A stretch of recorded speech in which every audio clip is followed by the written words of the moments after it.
minutes. There we go. Thank you. Okay, 7:02, we'll call the meeting to order. I'll start with a roll call, and Katie Bell has an excused absence. Andrew, Nicholas Lee, that we know of yet.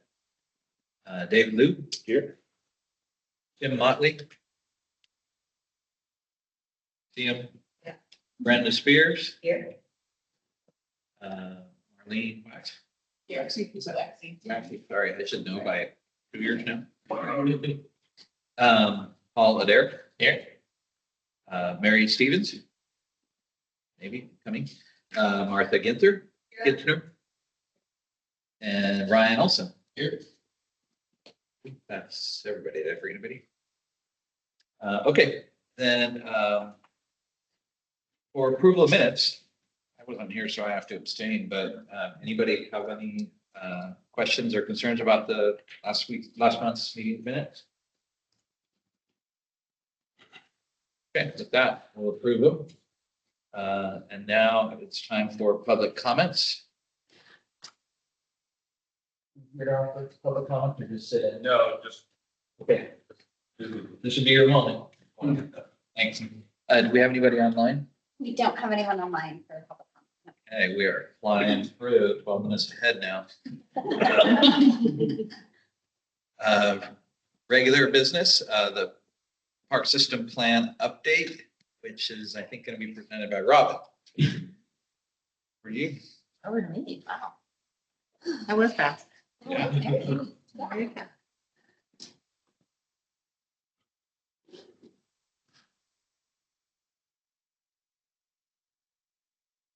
Oh, please. Okay. Hold on. Sorry.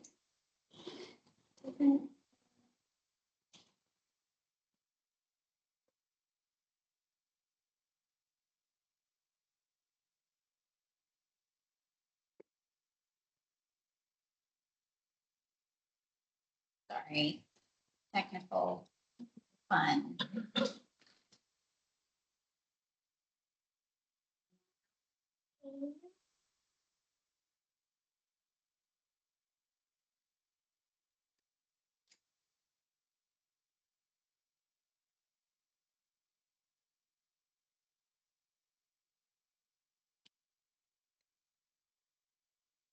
All right, so time to talk about the 90% draft review. And with us tonight, we have Louis Zhang from Design Workshop. So if we have any questions of the consultants, please feel free to ask Louis at the end of the presentation. It really does feel like we've hit a really big milestone tonight. You know, we've looked at bits and pieces of the draft plan and made comments, and it's finally coming together as a full document. So tonight we're going to kind of review the highlights really quick, but I want to leave. I know we had questions that we sent out, but I'd like to leave a little bit more time tonight for discussion within our 40 minutes. And then, so Brian has a chance this time. Next slide. Oh, thank you. I appreciate it. So tonight, really quick, we'll look at the plan purpose. We'll go through our directions for the future. Draft chapter outline review again, park system plan core values. We'll look at our new concept, our plan concept, creeks to peaks. Quick look at our draft projects and prioritization criteria again. Well, we'll give you a schedule update, but I do want to leave a lot of time for a discussion. And if there's something critical as we're going through the slides, just feel free to stop me, and we'll talk about it in a little bit more detail. Okay, so I kind of want to go back over our purpose of a park system plan and why are we doing this, kind of our who, what, why of the plan. And really these plans are created and updated every 6 years, mainly so we remain eligible for state and federal grants. It's really important that the grant officers will be looking at this document to make sure that we have guidelines, we have master plans, and we have a direction and vision for the park system plan.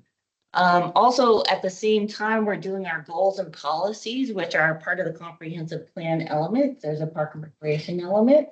So that's, I don't know if you remember months ago, that's kind of where we started a little bit with our classifications and our goal, just to make sure that The goals we had set in 2018 are being carried over, see what we want to change. We made a few really good tweaks in there that I'm really excited to start implementing.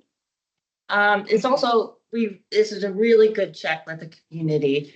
It guides the community's goals and visions for the park system. So we've gone out and we've done several surveys, a mapping exercise, and just continually ask for feedback about what we're developing, what you are commenting on, and what the community would like to see in the future.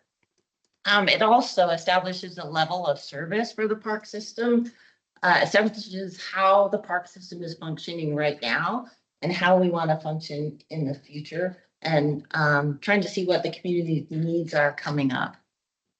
And it also provides a vision and direction for capital investments. As I said in the agenda, we're going to be looking at the project list and our prioritization and criteria. So this helps establish that, helps clarify it. So the park planners in the city has a good direction to go in that we know that the community supports and can get behind. And just to reiterate, it is not a budget document, but it helps us develop that capital improvement plan. Okay, so this was on page 12 of the plan, and this kind of condenses a lot of the highlights of the plans and gives us a good look at our direction of the future. So we have our overall vision. We can't do anything unless we know where we're going and we have a good vision. We're looking at our plan, a new plan concept with creeks to peaks. Very important are our core values that keep resonating throughout the plan and resonating in our goals and policies. We're going to take a look at the goal statements again. We've heard some feedback that maybe we need to tweak these a little bit more. So I'd like to get your input and your take on those. We've developed strategies, and then most importantly, implementation as well, because if we can't implement these, then our vision doesn't hold for the future. Let's see. Okay, trying to do 2 slides at once here. Okay, just looking at the plan overall, we have our executive summary, the plan highlights like I just went over, a little bit more detail in there. In chapter 1, we gave you the introduction. Chapter 2, our park system evaluation, kind of looking at our analysis of the system as it is right now. Chapter 3, a big one, the direction for the future of the park system. Chapter 4, our implementation.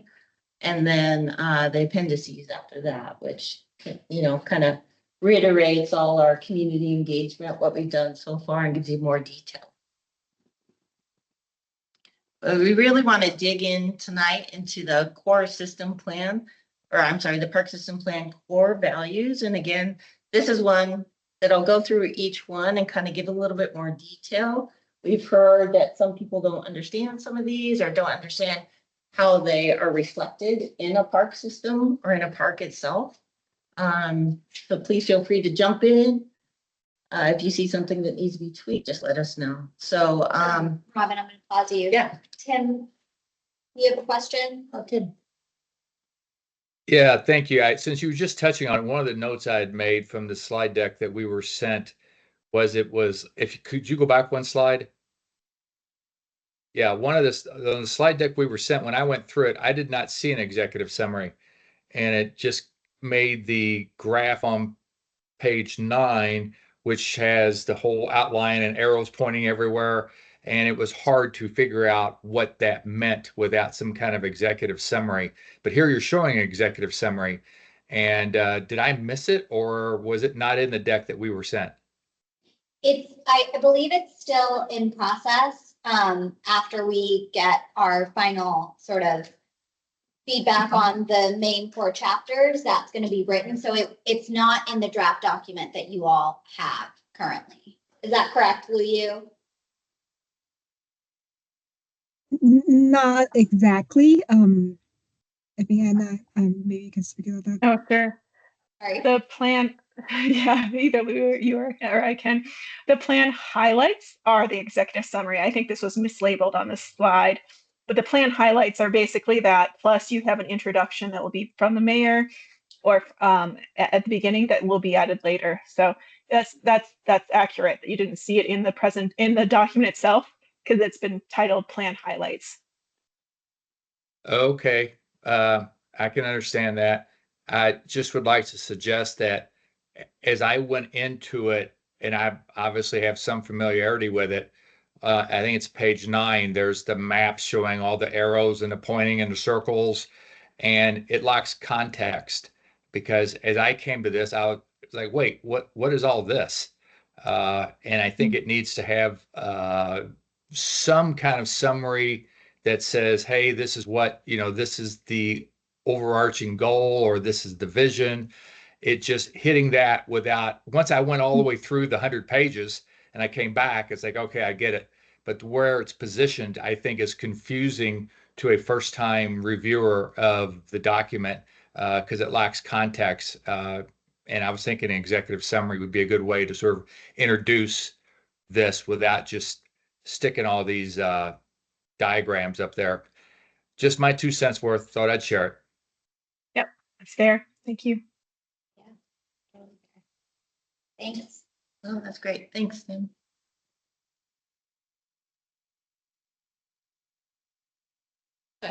Okay. So back to our core values, and I kind of want to dig into this a little bit more and see if you have any more questions on these. But I think our core values have really evolved throughout the public outreach and feedback, and now they're resonating in each chapter. So we made a point to keep bringing it back in, checking in, making sure we're hearing from that these values are still resonating with the community, resonating with our projects, and resonating with our vision in general. And if we need to, just let me know, do we need to add more clarity to these descriptions or keywords, or are there aspects to the definition that we should touch on or bring more out of? But I'm going to go through each one kind of one by one and kind of let you know a little bit more about what we're thinking, and if it needs a little bit of a tweaking so people can understand that a little bit better. So first one, vibrancy, to foster vibrant spaces that enhance social interactions, placemaking, history, culture, and active recreational opportunities. And through the feedback, through talking to the community, through hearing from other boards and commissions, then we've had the question of what is vibrancy? I mean, what is vibrancy in relation to a park? What is vibrancy in relation to the system as a whole? And the way we see it, it's seeing a park that is activated by all ages and abilities, providing activities that attract people during the day, sometimes at night, depending on the park, for passive or active recreation purposes. It's creating safe places for people to interact, whether it be recreating, socializing, walking, meeting and having lunch or dinner. It's getting people out and having them interact together. People are really attracted to green spaces, so it's kind of natural for people to funnel into them. And it tends to be, we're finding a biological need that people need with both the physical and mental health. We kind of just naturally gravitate towards these green open spaces. Also, vibrancy means placemaking. It's where park elements can tell a story of our culture, our history, incorporating arts. It reinforces the values and interests the community has and can introduce new and exciting elements, which make a city very unique and iconic. I'm sure we all recognize certain parks or certain spaces in other cities that have a very specific element that resonates with you or sticks in your memory. There's varied amenities, and our goal is to incorporate new and interesting amenities to give each park, again, a unique look or attraction. There's an ecological aspect to that vibrancy. And moving forward, our goal is really to incorporate best management practices to enhance natural functions that are there already, or to create new ones and existing ones in harmony. And vibrancy is actually measurable. I did have this question, and when we were looking at level of service, we actually do go out into the parks, count how many people are there. Sometimes we look at age differences or abilities, especially on the trail. That's really important to know who's on what trails, how many people are on the trails, and what trails are the most attractive ones. Does anyone have questions about vibrancy, or do you think we need to add any more into that one? I have a small note, which is just that I'm wondering if it might be better instead of enhance social interaction to encourage. Encourage, Because okay. enhance feels a little passive or, add on, but that it, Okay. something could maybe Encourage encourage or something in that. to draw people. Yeah, to draw it in, that's trying, Okay, give it just a little boost. yeah, that's great. Anybody else? Okay, so next up, resiliency, to create spaces that are resilient, adaptable to climate change, and preserve, protect, and enhance natural resources. So resiliency, so the feedback echoed from the community and from the boards were incorporating more sustainability, either the word or, kind of resonating more sustainable actions. We feel that resiliency really does that a little bit better for us. And we really want to make sure we're maintaining and enhancing our natural spaces. So due to the restrictive land available and more acreage being along the creeks or along critical areas or natural areas, we're going to need to start developing park designs that really integrate new methodologies or technologies that are going to marry that green infrastructure along with our active recreation. We're going to be very cognizant of this going forward because we know we have to start doing this more and more. Climate change is a continuous evolving process. So our landscapes are definitely going to need to be more resilient and more self-sustaining. So again, we're going to look at natural materials, native plants, drought-tolerant plants where feasible, but start prepping our designs more for that climate change coming up. And then we want to protect the resources that we have that are already high quality and performing, and enhance and protect the areas that we have right now. It's something that we've done very well in the past. We want to continue doing, but now we're going to start integrating the two together much better. Okay, does anyone want to add any more to resiliency? Or look at it in a different way for the park system? Sound good? Great, okay. Next, connectivity, which is really what our new plan concept is based off of, but to increase connectivity between parks, trails, and open spaces to encourage an equitable, safe, and walkable park system.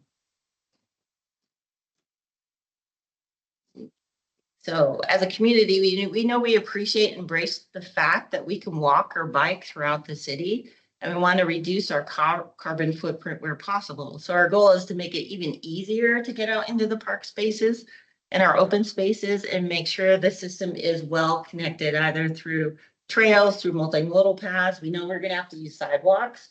That's going to be a critical component to be able to connect those two.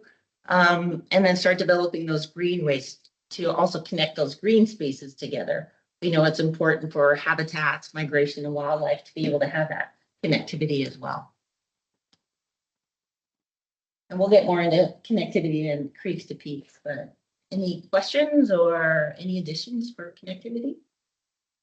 Good, okay. And finally, balance. I know we've been kind of harping on balance and talking about balance a lot, but it's going to be really, really important for the system. So we did tweak, and this is why I have it in italics. We've been talking about this a lot and hearing that we're not really, the statement isn't resonating as much as it should, as much as we're talking about balance and how it should balance. But we changed this to optimize the potential of both recreational elements and the natural environment in harmony in current and future park areas. We want to foster partnerships and relationships to develop better alignment for park needs. This is kind of the one. To say, you have a before and after. Yes. Yes. So the before is maximize the park system potential for existing and future spaces and foster partnerships and relationships to expand field and court opportunities. So it was pretty, yeah, it was pretty specific on the field and court opportunities. We're open to bringing that back in if that feels like something that partnerships and relationships should really focus on for this one. But the maximizing system potential just felt like it didn't really say anything about what we're actually trying to balance. And so that's where we sort of made this update. I like the update. I think for me, one of the things we've been talking about for the last 6 months is that we are a bit out of balance. And so I think we at least need to recognize that we are striving to reach that balance, not that we're already there. So I think that for me is the piece we need to watch out for. Like if we read back into the data, right, of like what our percent of active versus non-active looks like in comparison to our benchmarks, we're not there. So I don't want to lose that fact that in this 6-year plan, because we redo it every 6 years, that we're trying to restore balance back to active recreation. Okay. So do you think just the term rebalance or something similar needs to be in there to say we are kind of swinging back? Yeah, I don't Towards think that the words equilibrium? specific, but I think like the intention that I liked about the other one is it was a word about what we're changing, Okay. right? When you have a vision, especially if it's a 6-year, it's not like this lives forever. It's like our overarching Issaquah vision, which is more like, which I think this is the overall vision. That you want to be in balance, you want to optimize it. But what we need to do in this next 6 years is refocus what we have been underfunding. And so I want to make sure that we're clear, Okay. at least from my perspective. Okay. Do you think that means that we need to go back to our vision statement also? I think we And really need to put be a little clear bit about of that back in there I'm okay too? with it. Like, these are the core values. I like that. But I think we need to then be stronger somewhere. And what's hard about this document, to be really honest, is it's real heavy on the brand and the vision and kind of light on like tactical plans. At least, or it's, you gotta really hunt and know where they are to find them. And so one of the big changes I think this group has been recommending is a focus on active recreation parks. And so however we get that communicated in a way that doesn't get lost is what I'm looking for. Okay. And from what I'm hearing from the community, it's not just the board, it's the community saying the same thing. I would assume That we do, yeah, need to balance our active recreation. We're doing awesome and we're doing really well with open space and conservation efforts. And now let's put a little bit more focus into our active recreation and support that a little more too. Okay, no, great feedback. Before we leave this page, I was just going back one, but on resiliency, does that include like life cycle resiliency or maintenance, how long stuff will endure that we invest in? Oh, definitely. And that's something I really work with operations on. Because really they're the kind of the first level stewards of our park system. And if they can't maintain it, then in my opinion, we don't have a successful. So really, we're looking at that longevity, how it's maintained and. And we go into that later in the document. It sort of gets pulled in within our goals and strategies and then our policies as well, within the comprehensive plan. But maybe something worth noting to add here in the. I don't have the words coming to me right now, but Right. And that's definitely part of the project prioritization and criteria is that operational. Yeah, component. and you need to make sure it's there. Like when we're all not here and we don't remember this in 2 or 3 years, Cool. to use this hopefully to Yeah. prioritize, That's a good point. right? Like that's the goal, is like we're using this to prioritize. And Anna? Yeah, the goals that fall under these themes are incredibly important. And goal F is maintenance and stewardship that follows with a look at resiliency and their life cycle. So that goal F has all those how-to and the strategies engaged with that. You'll see that in one of the chapters here. But the goals follow right underneath these planning principles, the core values. And again, ties back into our level of service and the quality and functionality of that park and maintaining that at a high level. So it adds to the system versus detracting. Tim? Thanks. Yeah, I'd like to just follow up on sort of the initial comment about the wording of this. It just seems kind of mushy. And what I mean is, you have optimized the potential. I'm not sure what that means. And then in harmony, I'd rather have a more direct, clear, statement without those sort of fuzzy words in it. It's just from my background in science and engineering. And after you reword that so that it's a little more direct, I wonder, it's obviously italicized, the other ones aren't, and is the formatting, are you trying to highlight that that's more important because, so therefore it's italicized? We were just italicizing it because it's a change from what's in the original document, the draft document that you all received. Oh, okay. Okay, well, yeah, I think that the wording needs to be played with a little bit just to be a little more direct in terms of what you're really trying to say there, because I think those words are kind of soft, and I'd like to see some more clarity around what that's really the intention that you're trying to drive through there. Um, so that's my 2 cents on that one. Oh, good feedback. Thank you, yeah. That's great. So next, we're going to move on to our new plan concept of the creeks to peaks. And I know we've been talking about this a lot, but just to reiterate that we're really rebranding and expanding the green necklace. So it goes the vision goes citywide of how we want to connect our parks and trails to make this a more walkable and safe community. We realize that it will take multi-department effort and coordination to make that happen. We're not going to work on this in a silo by any means. And we realize that partnerships are going to be needed. You know, we've been talking a lot about partnerships, and because of our land constrained community, we're going to need school districts, we're going to need other agency partnerships to make that active recreation piece happen. And we really want to look at, within Creeks to Peaks, look at key functions of the park system, the connectivity and walkability, our quality of life, making sure it's healthy, sustainable, and we have a resilient natural system. We're fostering social connections. We're celebrating our cultural piece and our art components. But really, this is a big jump off and a big takeoff from the original Green Necklace. So we're excited that people are getting excited about that. Is there anything else you feel we need to explain about Creeks to Peaks to get that going, or support that a little bit more? Do you like our draft vision statement? I know we've been looking at this and tweaking it quite a bit here and there. But we've kind of settled on a diverse, resilient system of parks, trails, and open spaces that fosters connections between people and the places they cherish, from creeks along the valley floor through neighborhoods and wooded hillsides to the peaks of the Issaquah Alps. How's that sound, everyone? Still?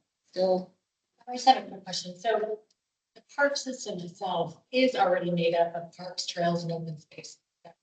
Right. I don't think you need to repeat it. You're saying a diverse and resilient system of parks, blah, blah, blah. Mm-hmm. I think you should just say, like, remove all that and just say fosters connections between the people and the places they cherish, from the creeks to the peaks. I feel like it's too wordy. A little too wordy. Yeah, just from my perspective. Okay. Because what is a park system already is a diverse and resilient system, right? You're telling us again what it is.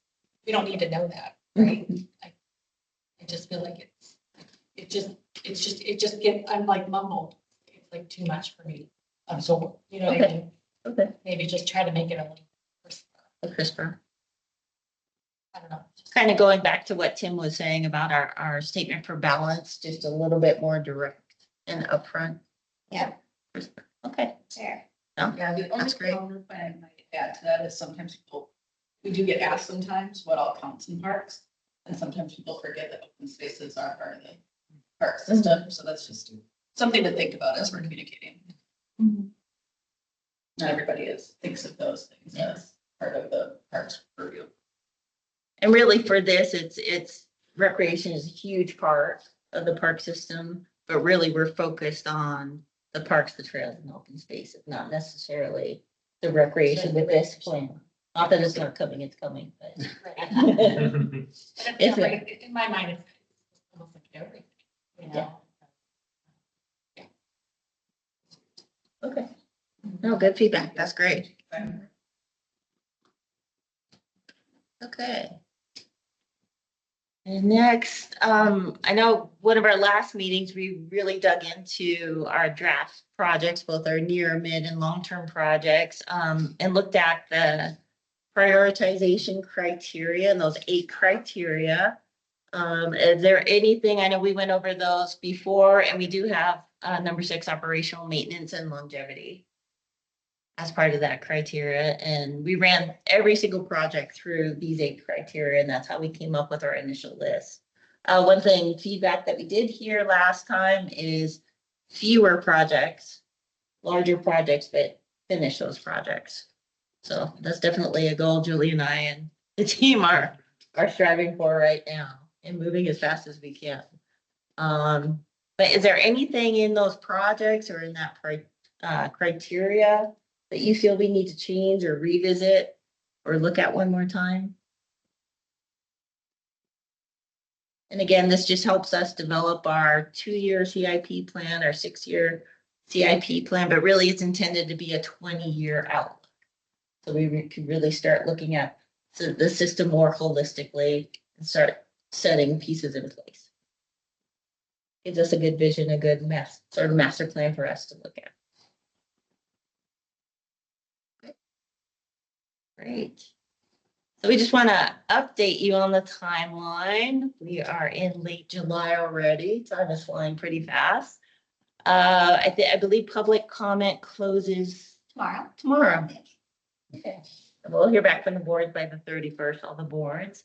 And then we're planning to go back to council soon after that. I know we have a CEPA process checklist that we have to go through, but we are wrapping everything right now. So hopefully we'll have an approved plan within the next few months. Just a quick wordsmithing. Sure. In the last slide. Yeah. When looking at the prioritization criteria. Yes.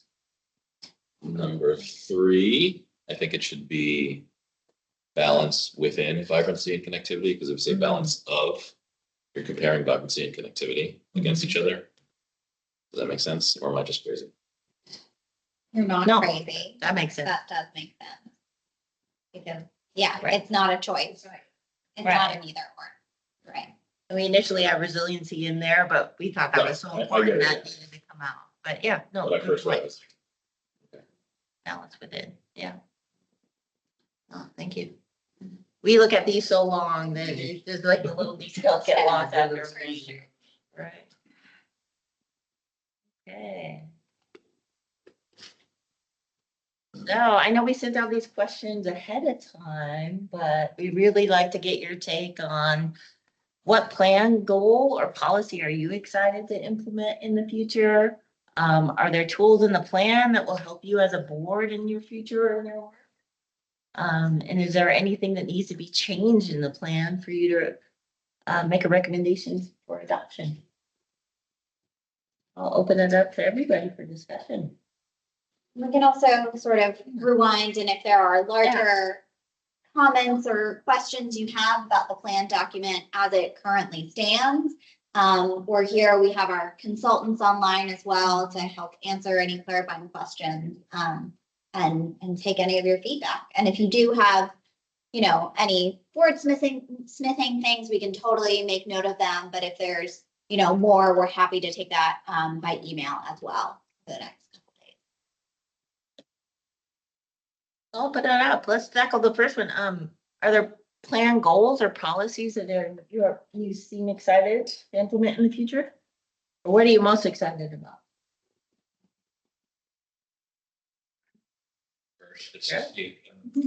I may sort of steal some thunder from people, but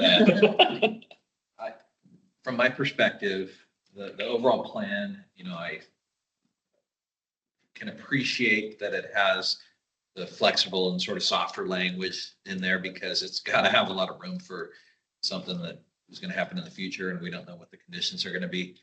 I bet that most of us here, show up and sign up and join.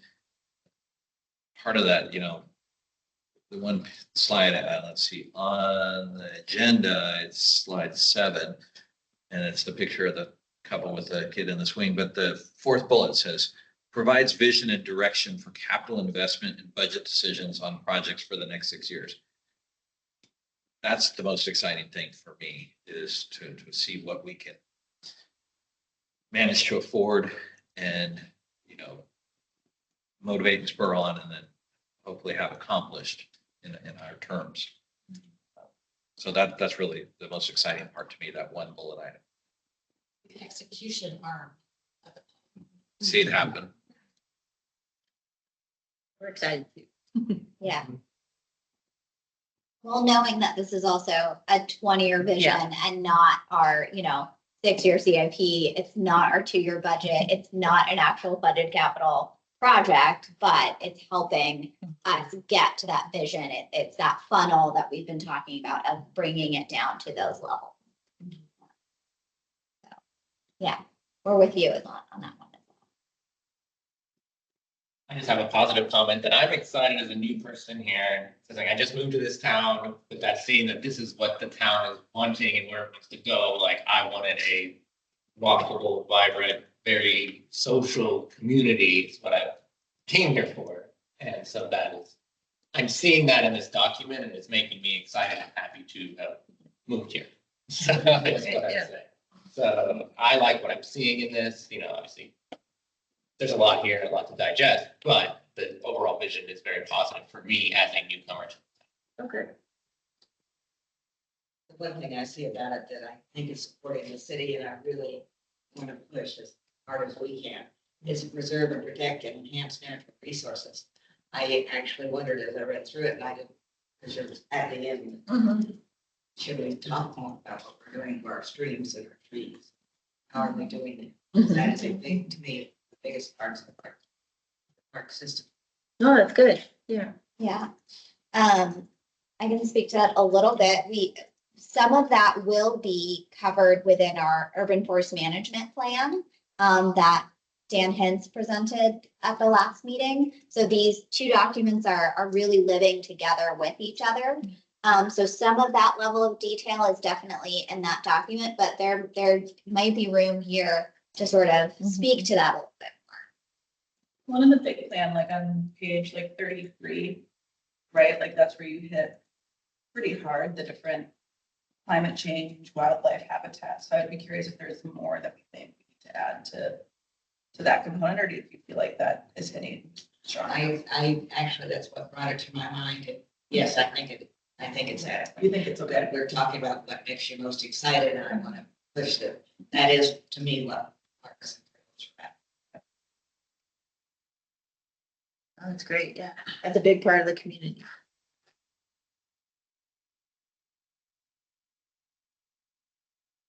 Okay, is there a tool in the plan to help you as a board in the future or in your work? Tim? Is there? Tim. Hi, thank you. Yeah, so I think just having this plan laid out this well is a great tool for working with in the future. It's updated, it's fresh, it's current, and I think having that to keep in mind as we go into the next, year, 2 years, 3 years, is a wonderful thing to lean back into.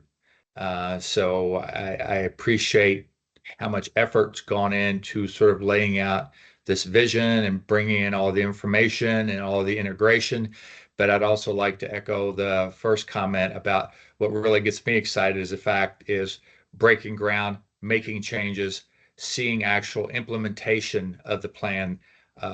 The plan's great, but when the rubber hits the road and we actually see physical changes that are going to enhance our community, that's what gets me excited.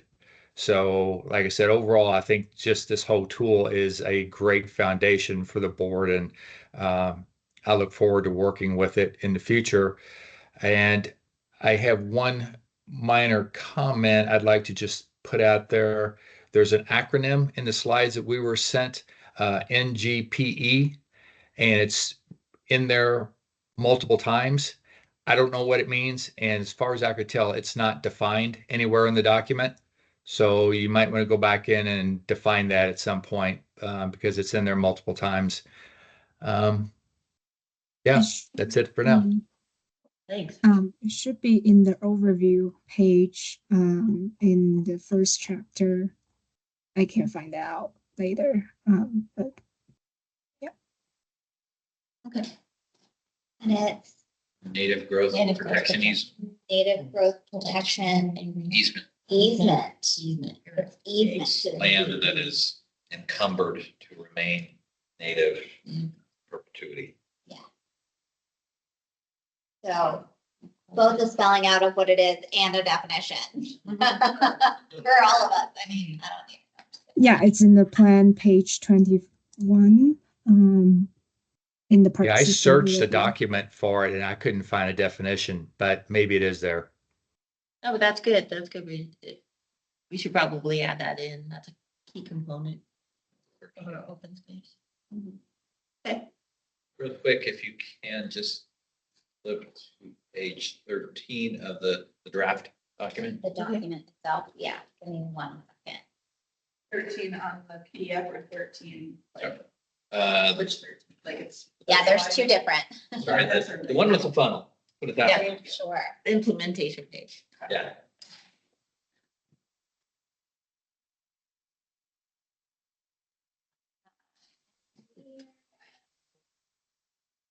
Yeah, 13 of 107. Oh, sorry, it's PDF page 15. It's PDF 15, but I think the slide numbers. Slide numbers 13.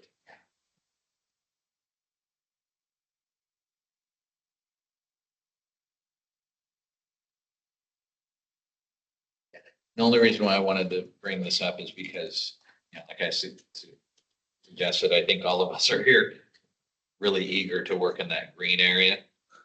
And right now we are floating around in the more ethereal orange area. We are up here. It's top a orange. necessity to get us further down the funnel. Correct. Do you feel like breaking out that green piece a little bit more and being a little more? I'm not suggesting any revision. I'm mainly just critical. commenting on where we are in the big picture and where everyone Yeah. really, sorry, where all of us probably really want to be, which is, shovels in the ground or, photos of shovels in the ground, maybe. Staff is dead. Yes. That's an exciting moment, knowing we're about to construct something. Okay. And then I know we're running out of time and I want to actually give Brian time this time. So we'll hit the last question one more time. There we go. Okay, is there anything that needs to be changed in the plan for you to recommend it for adoption? Anything we need to really look at, revise, or change? Enhance at all? I think we just gotta solve that. Tim. Sorry. Oh, sorry, Tim. I'm sorry, did you call me? Oh, your hand is up. Did you? Yeah, okay, it broke up though, I wasn't sure whose name you said. Yeah, so I brought this up before and it's obviously not my call, but my recommendation is on when you look at the planning for the different upcoming projects on slide 90 of the deck we were sent, Hillside Park, another phase of Hillside Park improvements is listed for the near term. And literally, we haven't yet broken ground on what's going to be done at Hillside Park yet. And there was significant community pushback on making those kinds of changes. And I think having Hillside Park, another portion of it be done before we've even started what's happening now is a little bit overly ambitious. So Hillside Park number 6. It's under the near term. I would push it back a level to just let what's going to be done, maybe starting very soon, but let what's going to be done settle before we start in with another project at Hillside Park, because those of us that have been here for a while know there was some resistance And there will be probably more resistance. I don't know. But that would be my recommendation to move that down a level. And that's all. It's obviously not my call. And if everyone wants to keep it there, that's fine. But food for thought. Is the list in chronological order? Like that, so No. between Mm-mm. 87, like, No, it was alphabetical order, but yeah, not chronological yet. oh yeah, sorry, I'm still on the update. Yeah. Should it be in, is that, I'm guessing that is by design that you don't want to take a stand yet on Yeah, priorities? I mean, we don't know what's gonna end up being fully funded within the 2 years of these 6-year near-term projects.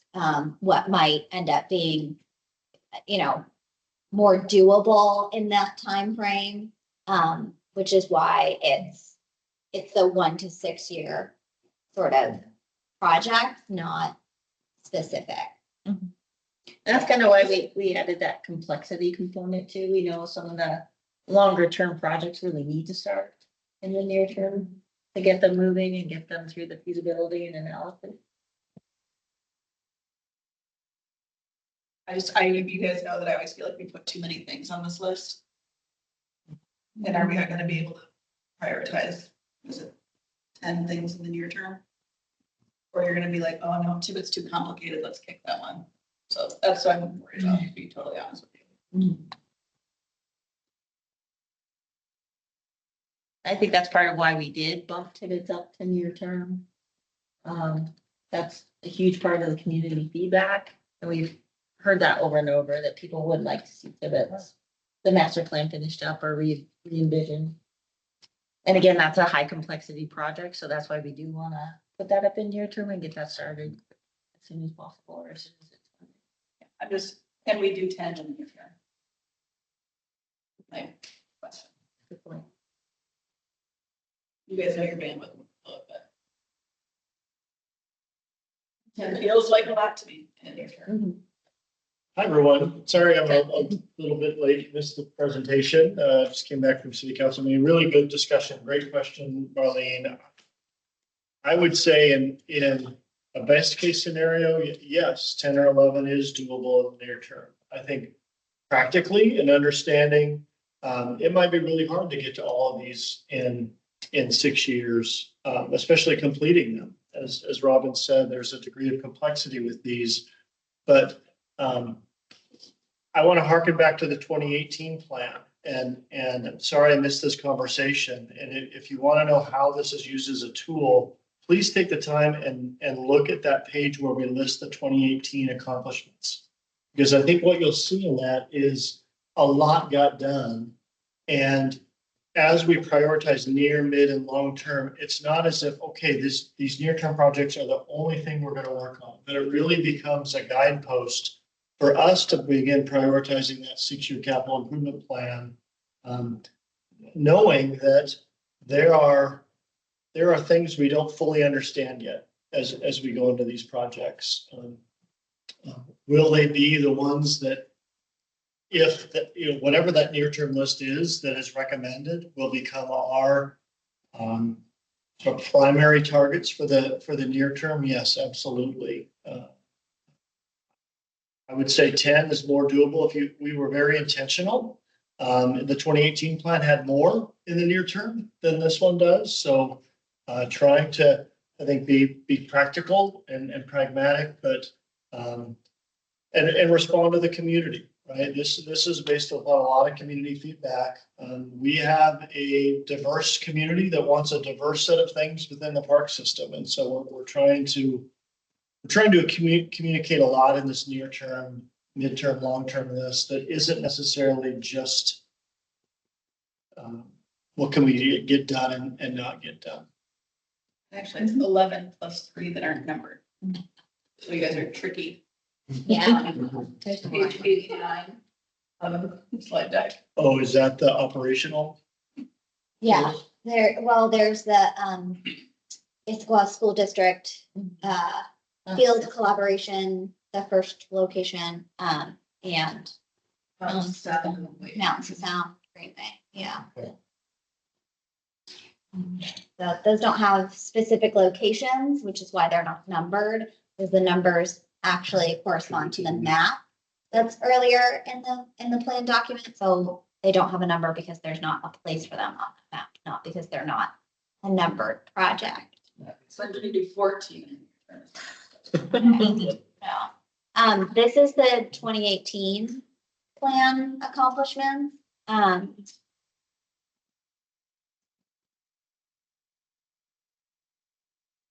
14, and then 15, 16, 17, that we sort of felt like we hit from that 2018 plan. Some of these are ongoing, these three specifically. Urban Forest, our donation bench program, and operations and maintenance improvements. But There's a lot of acquisitions on there, which definitely take sort of upfront work and lots of, but there's not a lot of like ground to like break and things to do there, right? Permitting, et cetera, none of that kind of stuff happens, right? The global pandemic, you know, and so as you read that, you'll see, you know, that there was a pretty big thing that the city navigated that completely shifted our park planning focus, but your point's well taken. And again, really good feedback. My referencing the 2018 accomplishments is realizing this is a plan that does put a big foot forward in terms of what our capital priorities are, but it's also a bigger document that sets priorities and community feedback, based on community feedback, beyond just capital projects. And so I don't get me wrong, I love all the projects. Yeah, don't get me wrong. I think it's a great question to ask, and you're absolutely right. I think to think success is completing all 14 of those in 6 years, that's not gonna happen. It's not gonna happen, but does that set our North Star for the projects and the compilation and diversity of projects that this community would like to see done? Another big governor in all of this is funding. Right, so any capital project, the three governors are time, resources, and staff resources and money. There's not enough funding to accomplish all 14 of those in 6 years. And so it really is again, a vision we provide to the community, and then to say, hey, the rate with which we get these things done will be dictated by funding and staff and time. I personally like setting big goals and everything like this. More, you know, because you don't know what's going to go through, and having everything out there that you're trying to do is, I feel often you get further along than if you cut it down too early, you know? So I do think it's like, yeah, condensing as much as possible, but I still think that a good list that As it's worth trying for the big, to do it all if you can. We have heard loud and clear Tibbetts Valley Park is a priority. We agree that park needs a new vision. This park, we're in it. We're in part of it. This park needs a vision that really sets a course for its neighborhood about to change or in process of changing. And so this park needs to be ready for that. It is a high priority, and something we'll be seeking funding for as we head into the 25-26 budget process. So on that note then, since you brought up Tibbetts, if you go to page 52, and then 52 on the actual PDF, I think it's 50 of the slide deck. So look at level of service, over performance-based level of service. My question is, if Central Park's a 4, how can Tibbetts Valley be a 3.6? And I'm worried, the reason I'm worried about this is because the price tag of Tibbetts is going to be outrageous. It's going to be huge. And if I'm on the city council, am I like between a 4 and a 3.6 and you want to spend that kind of money? Like, tell me why. And so I think I'm just kind of curious why we think Tibbetts is a 3.6. It's a great comparison, and probably something we need to revisit, because I would agree anecdotally, that park probably is not performing at that close of a level to Central. No, and I think it'll, long term, like, I just don't want something like that to come up and derail us later. That's a great. Make it a one. That's right. Well, it's seasonal. I think that's It's a the thing about failing, the it's a park. failing The student. park works pretty well in the summer, it works fine in the summer, but it's a seasonal park. Yeah. Right, versus Central Park, which is, people are there all the time. Something we talk about at staff, a community park shouldn't rely on scheduled activities to fill it. Correct. And currently that park is completely dependent upon scheduled activities. And the Yeah. reason it's not being utilized is, that's the reasons we need to invest. Because it could be. Exactly. There is that correlation. So it's definitely, that's a great catch. It's probably worth us just looking at those variables again. Yeah, and I think adding that into, that variable and while we're going through that level of service, I think that maybe we need to add that component in to what we're evaluating again. Oh, that'd be great. Good catch. Great, okay. I think we're out of time, unfortunately, and I'll let Brian go next, but, oh, this is great. And like Santi said, if you have any other feedback or any other questions or tweaks that you want to make, please feel free to email us. Thank you so much. And thank you for all your hard work. I know we've looked at a lot of data, a lot of information, but it's finally coming together nicely.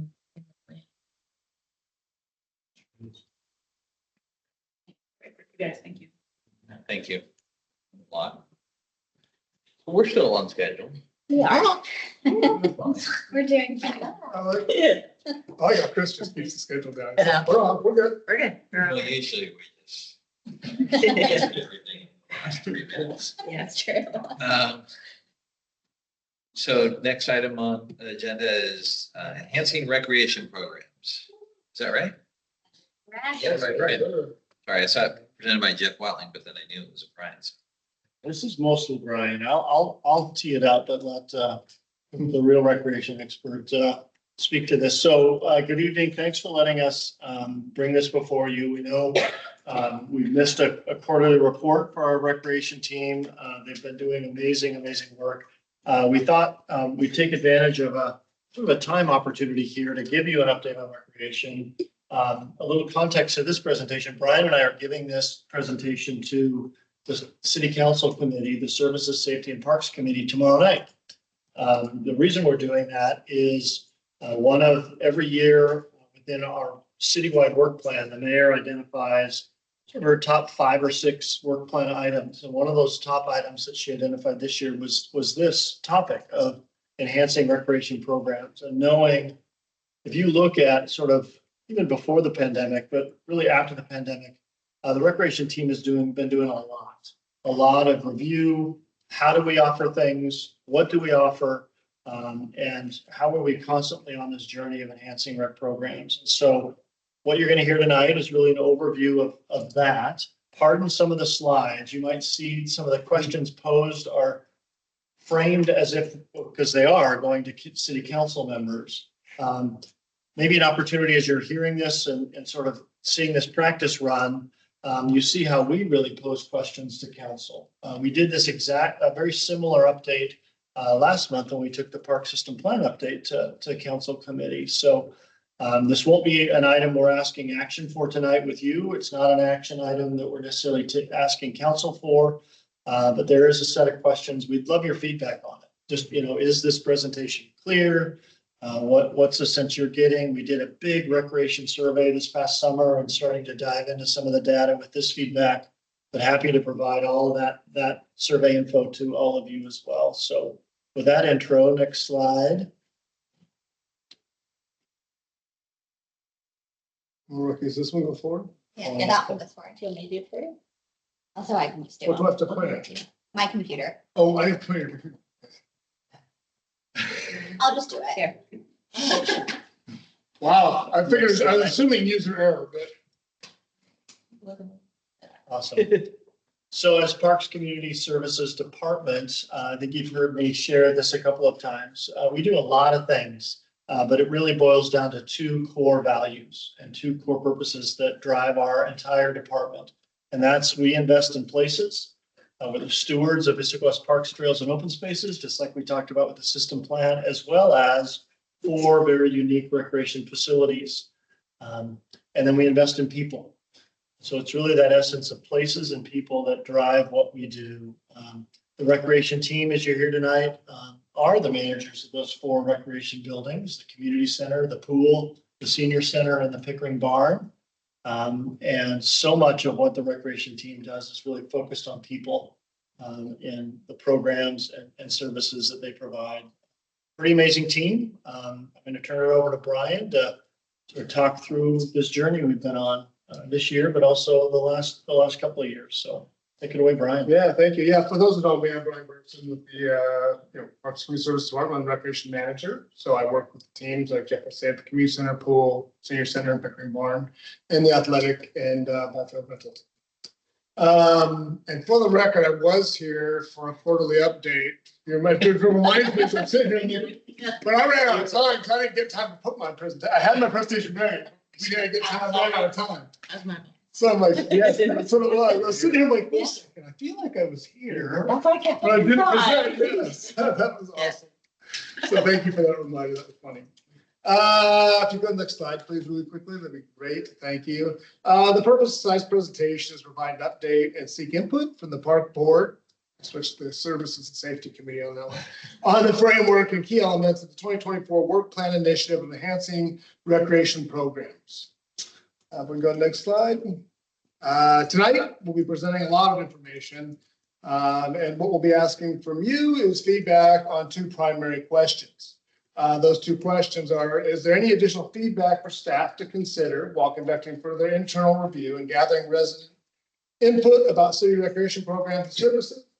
And the second question is, as we plan for the 2025-26 budget cycle, are there any considerations or priorities you would like for us to address in our ongoing efforts to enhance recreation programs? We will bring this slide up again at the end when we start discussing these 2 questions, so you don't have to memorize it. If you don't mind going to the next slide, thank you. Following is an overview of the presentation topics for tonight's discussion. First, I'll be discussing who we are and providing an overview of the Recreation Services Division.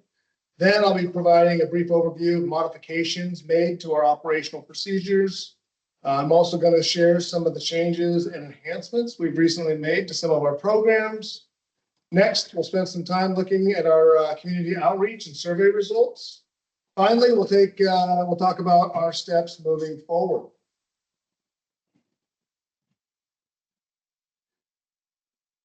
I've actually presented this similarly to you before about what our divisions are, but I will do it again really quickly. Often recreation services is a lot more than people realize. I can't tell you how many times I've been out talking to the public and they're like, wait, you guys do that? It's like, yeah, we do. Yeah, you guys do that? Oh, that's your building? The community center is actually a city facility. It's like, yes, we do. Yeah. And there's a pool. Yeah, there is. It's up on the hill next to the community center, right? So there's a lot of times it's amazing that people just don't realize how many things the Recreation Services Division touches, whether it runs the farmers market and those kind of fun things. Recreation Services consists of 5 dynamic teams, as we mentioned before: the community center, the pool, the senior center, Pickering Barn, and the athletics and park rentals. Together, these teams provide a wide range of services that residents in Issaquah and the surrounding areas. I'd like to take a couple of minutes tonight to just briefly highlight each of these teams a little bit for you to know what, just to talk a little bit about. It's also on the same slide. Good. At the community center, Kathy Jones and her team provide special events, classes, and programs for all ages and abilities, creating opportunities for residents to connect and engage with one another. Post-COVID, and with the installation of wood flooring within the community center, it just continues to see more growth in its classes and programs and events. Just since it's continued to this day, we're just getting more and more activity there. Some of the programs offered through the community center are adaptive recreation, preschool, before and after school care, health and fitness, day camps, drop-in activities, along with a wide variety of other classes and programs. The athletics and park rentals team is responsible for organizing and managing youth and adult sports programs and scheduling a variety of outdoor active spaces such as ball fields and picnic shelters located throughout the community. In the last few years, the athletics team has been excited to add a variety of new programs, including indoor and outdoor pickleball and cheer camp, as well as expanding our gliders track and field and cross-country programs to meet the increasing demand from the public for this program.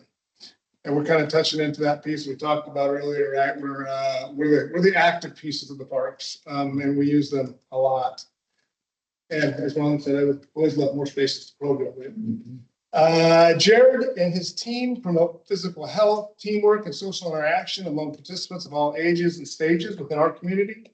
These programs foster a sense of community pride, encourage active lifestyles, and provide opportunities for community engagement. The Julie's Bone Pool has been serving Issaquah since 1972. Been around a few minutes. I learned to swim there. If you want a little tidbit of information.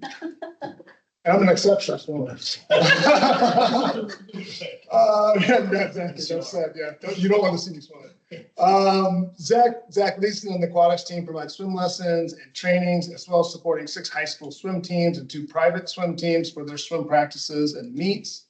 The pool was excited to once again host the underwater egg hunt and is looking to provide a brand new program this year that's a junior lifeguard program that will be offering this summer. Due to the increased demand and limited space, staff conducted a pool feasibility study in 2023 to determine whether or not additional capacity could be added to the Julie's Bone Pool site. The pool feasibility study has been completed, and staff is conducting education outreach this summer to gauge the public's interest in additional water capacity. Staff will be providing an update to council in September on the education outreach that we're doing this summer. You think it's been since 1972? Just a little bit. Just a bit. I'll ask you a second question. Do you think the pool aquatic, does the aquatic space grow? You saw a lot that went up. Okay, thank you. I appreciate it. I'll take as many as you want to throw. Since taking over the operation in 2017, the senior center has been a hub for socialization and a place where seniors can connect and be seen. Kirsten May and her team provide a vast array of program offerings that enrich the lives of seniors, provide opportunities for lifelong learning, wellness, and community engagement. The Senior Center continues to increase its relationship within our community of ever-increasing diverse seniors. For the second time, we're the proud recipients of the King County Veterans and Senior Human Services Funding Grant, which connects seniors with much valuable and needed resources. Along with the summer full of very popular field trips, we're also providing meals 4 days a week. And we also provide meals that honor the holidays and special events that represent our diverse populations. Pickering Barn is a destination landmark within the city of Issaquah, providing one of the most popular and well-attended farmers markets on the east side, in addition to being a premier site for weddings and a wide variety of special events. I hope I'm not reading too fast. I feel like I'm on a time crunch. So please feel free to slow me down if I'm going too quick. Kelly Diane, who runs the Pickering Barn, and her team have recently introduced the SNAP and SNAP Match programs, which provide food security for those in need. This year, we're also adding a variety of seasonal markets. Don't mind going to the next slide. Thank you. Recreation is unique in that it's a market-driven service. Customers choose to participate in the services the city provides because of our reputation as a trusted provider, consistent and safe, high-quality program. So it's hard to, a lot of services you don't have to choose from. You got bills that you just have to kind of pay, but people actually choose to participate with us. We regularly are adjusting and adapting to meet the evolving needs and wants of the community. We provide diverse program offerings that are accessible, inclusive, and reflective of the community we serve. And recognizing the trust that customers place in us, we seek excellence in customer service by providing well-trained staff and quality service. Thank you.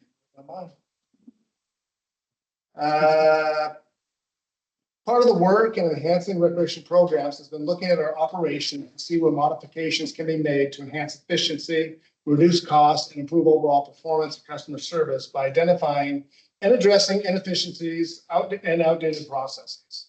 Some recent procedural changes we'd like to highlight are the scholarship program, which was revised and adopted by council in 2022 to more equitably serve the ongoing needs of those who do not have the resources to participate in our programs.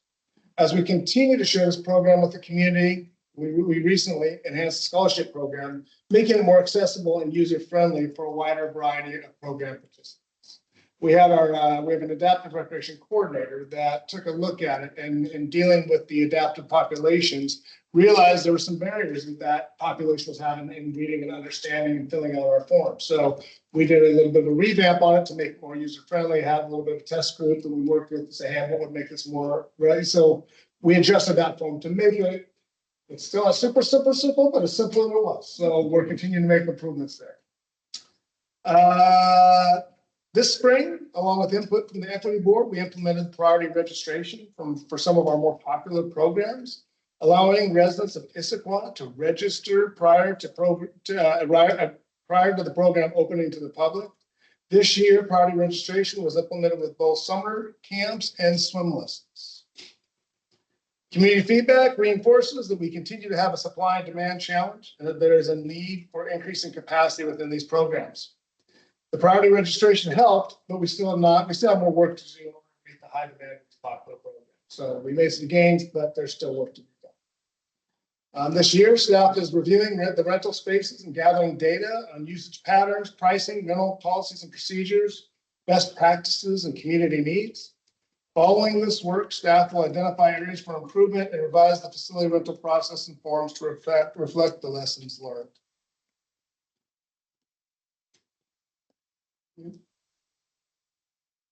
Another part of the work in enhancing recreation programs has been looking at the programs we offer and identifying areas for improvement, leading to enhanced program quality and more effective use of resources. Some recent program changes and enhancements, there are many, but a few we're going to highlight tonight, are the before and after school program called Schoolhouse Rec. It began during COVID and was created in response to the need for childcare amongst first responders and those needing to work outside the home during COVID. That's kind of the genesis of that program. This year, the program that used to be staff run has now been transitioned to a third-party partner that cares for children before and after school. So the program is, it started one that's still alive and well today, and it sort of generated into a new program that's now actually run with a partner entity. Post-pandemic, we were able to bring back a full-time recreation coordinator position. That's what I mentioned before. For the first time ever, the coordinator's primary responsibility was dedicated to adaptive recreation programming. Having a full-time recreation coordinator has helped to greatly expand the programs, classes, and events offered within the adaptive community. A few brand new programs being offered this year are within the Special Olympics programming venue. We're going to offer swimming, track, and pickleball. We've offered in the past, we've offered basketball and softball, but adding those extra ones would be, everybody's looking forward to those new programs. As mentioned earlier, the Gliders program was expanded to meet increasing demand and is serving over 600 participants this year. That's a lot of runners. I wasn't one of those that jumped into that program, but there's a lot of runners in this as well. Can I add something about that one, Brian? Please. Great job on all of these. Just to speak, so much of these are either modifications or came about with a lot of discussion. Gliders is a great example in that we knew that there was interest in running and year-round running, and not just at the track program, but cross country. We ran a recreation soccer program for years that just before the pandemic, we were seeing those numbers really drop considerably. And had to make that hard decision of, hey, we only have so much staff capacity when you even think about running programs and offering programs. So had to make the hard decision, but I think it was the right decision to say, you know what, to grab a hold of year-round running, we need to let go of something. And so as we let go of that rec soccer program, we realized there's enough rec soccer providers here in the community. Let's not be redundant. It's been really cool to see how the community's responded. So now rec soccer is still an option for family members, for residents, but so is this running program that has just been very, very well received. Yeah, so absolutely. Summer camps offered through the community center are extremely popular and in high demand. In 2024, with additional funding approved by council, staff offered an additional summer camp as well as piloting a 2-week Spanish speaking camp. Implementing priority registration and adding camps helped, but did not take care of the whole problem, and this is reflected within the survey responses that we were seeing. Community center staff continues to work toward increasing capacity for residents to these popular programs. So once again, we've made some gains, but there's still more gains to be made. And that's just acknowledging that, yes, we've made some positive steps and still have more to take. Still running a pretty sizable wait list. Yes. Right. Each Yeah. week. Yeah, yeah.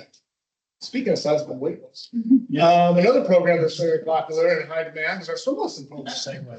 Yeah, you've ever tried to register for one of those? I know the experience. I was there earlier today with some class and I'm getting ready for Wednesday registration. There's a little bit of angst. Oh, I've listened to a lot of people talk about registering for those too, and I think it was our city administrator said that I think registering for the summer day camp was the most stressful 5 minutes or 10 minutes in the year, whatever it was, right? We're trying to ease that. We want to ease that for not only our city administrator, but our community at large.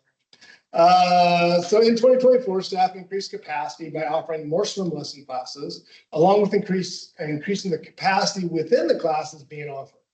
As with summer camps, adding priority registration, increasing capacity within the swim lesson program helped, but it did not resolve the issue. Full staff is working to increase capacity within these popular programs so even more can learn to swim. That's what it's all about. We want to teach as many kids as we can to learn to swim. The Recreation Services Division provides a variety of community events. Coming out of COVID, reestablishing some much loved events and adding new ones has been a priority for the team this year. Some of these events include the Down Home 4th of July that was added this year and bringing back Blue at the Barn along with the underwater egg. Now, the 4th of July was run by the city last year, but this year was run by the Recreation Services Division. So our Recreation Service Division will be running it forward. So we built on the good work done last year, built on it this year, and moving forward, the Recreation Service Division is in charge of it. As mentioned earlier, the Pickering Barn implemented the SNAP and SNAP Match programs, which allow for more access to farm fresh food. Along with the food access program, we'll also be adding some new seasonal markets in 2024. 2024 Farmers Market held its first ever poster contest where local artists competed for the opportunity to have their design on the promotional materials for this year's Farmers Market. So everything you see Farmers Market related was an actual contest that artists submitted, and it's kind of cool. We're going to do it every year. Well, we have our first annual, so we'll be doing it in the future. So it's kind of a fun thing. And another fun fact about the Farmers Market is we just hit 5,000 attendees. I'll say on 2 Saturdays that we had, which is more than we've ever had. And I like to remind people too that even our average used to be around 3,500, and now it's more like the 4,500. But you realize too, that's 9 to 2 o'clock every Saturday. That amount of people are going in and out, and the transition of setting that event up, and then by 3 o'clock, we're setting up the wedding, right? So the team there does a fabulous job in running a really great market, but then also getting it out of there so we can then turn around and buy for a wonderful wedding experience, hopefully. And as you mentioned, the 5,000, Brian, yeah, and the fact that we're averaging 4,000 is just data. It's a great example that the recreation team is really grabbing hold of data. Kelly, Diane, and team at Farmers Market are doing a great job of tracking vendor sales, attendance. We've got a great group of volunteers that are clicking and doing the best they can to keep track of folks. And so that's just great for us in terms of delivery of the program, but also as we are attracting vendors. A farmer's market is a very nuanced business, and that you really are playing Cupid. That's your job, is to bring vendors and fantastic vendors and customers who are wanting to spend money and let them enjoy the commerce. And I think that the several years of data have really paid off, and that again, to think we're averaging 4,000 plus is it's fantastic. It's a great, if you haven't been there, or if you do go, please go. Between the food trucks, and it is just, every time I go, it is a great definition of community. It is just, it's Issaquah coming and hanging out for 5 hours. So great job by the team. And some great food trucks. Yeah, and the data too. We even keep track of some of the weather, right? So that like what the weather was on certain days with that attendance, because It's natural. Any outdoor event, weather's worse, either too hot or raining, you'll see decrease, natural, but it's kind of fun to track it to see what the weather was each day along with those. The snap thing is a big deal too. What's that? The snap thing is a big deal, So so. Yeah, no, that is, in 2020, last year, we implemented SNAP, and this year we were able to get SNAP match, and it's a bit of work for the staff. It was a big lift. Kelly Diane and her team, Kelly Diane especially, made it able to have our finance department was great, embraced it. Thank you for acknowledging, because if you don't know about it, it was huge. And for a lot of years, we were like, we don't have the bandwidth, we don't have the bandwidth. Finally, like, we think we have the bandwidth, this is something we need to do, let's do it, and we did it, and it really has provided food access to a lot of folks. And if that program continues, we have numbers on that too, that each week we see more and more people using that and taking advantage of it, which is just really awesome. And Brian, I just want to interject too, that I appreciated the parks there was presence at the food bank last Tuesday when I was there volunteering, and they were introducing it and letting people know about it and Yeah. providing information. So that was really good. Yeah. Yeah, we're trying to get that word out there into the community, right? It's kind of like our scholarship program, same thing, right? How do we reach? Because a lot of times there's those of us that are connected. A lot of times we have to think about things like, well, how are we getting connected with those that maybe just not connected? Right? How do we find those folks and how do we reach them? So we're continually trying to think of the best ways to do that. That's one of those. It's going, hey, let's go to the community that might want and be able to use this resource. So, no, thank you.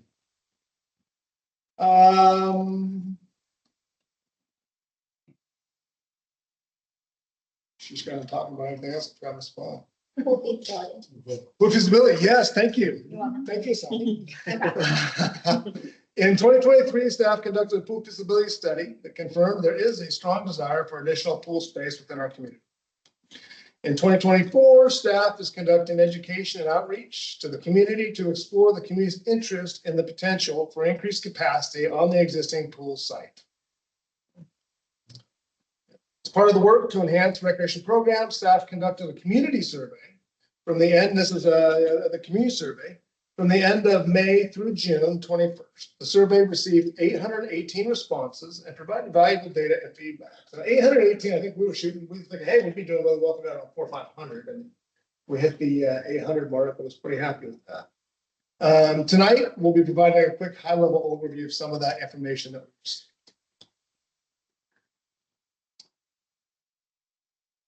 Some of the key takeaways from the survey that we'd like to share are there were strong levels of satisfaction with existing programs and services, but with room to improve. We'll be discussing some of those on the next slide. There's interest for both new programs and events. There's also interest in expanding existing popular programs and services. There's a strong desire for an increase in marketing and outreach that is vital in ensuring residents are aware of programs and services offered.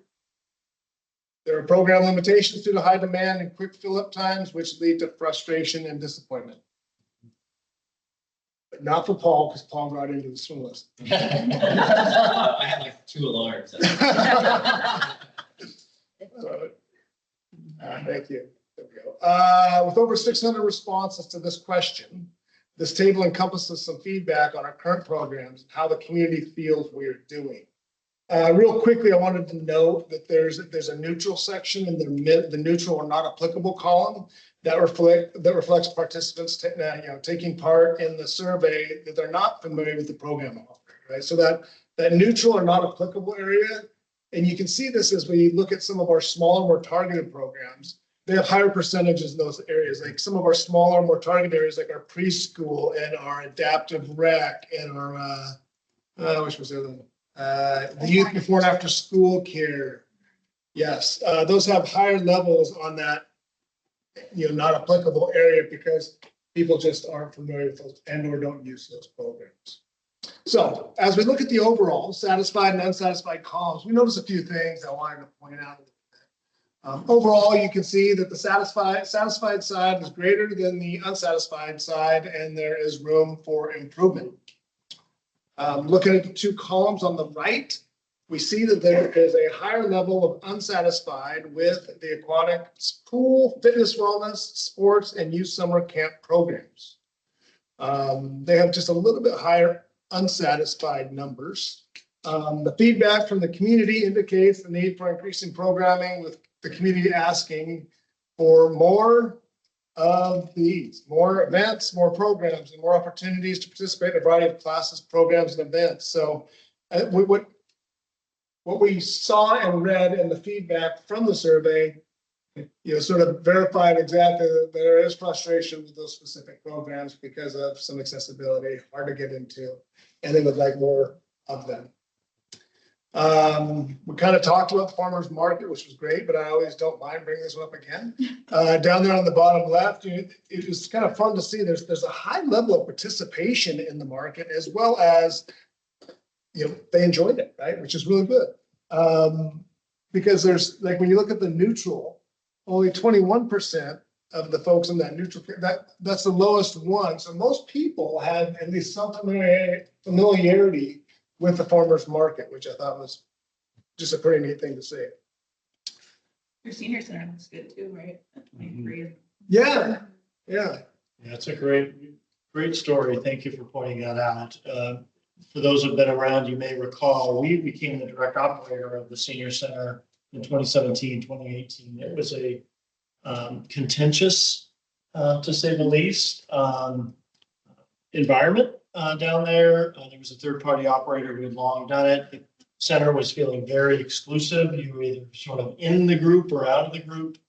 And I would say since that time, it was really a goal of ours, as we were asked to sort of step in and provide some interim operation first, and now the long-term permanent operation, to really try and flip the culture, to really make that a safe, inviting, accessible space. And seeing that feedback, there's a lot of written feedback, write-in qualitative feedback that went with this survey. About 600 of the 800 people took the time to give us some written feedback that Brian will touch on the next slide, but a lot of very heartfelt appreciation for the senior center. So again, a relatively new operation for the recreation team, but something that, again, as the pros that they are, just make it look easy. Yeah, the great team at the senior center is outstanding, and it's a different environment. You've been in there, and you only be 55. Some of us are right there. Or even younger.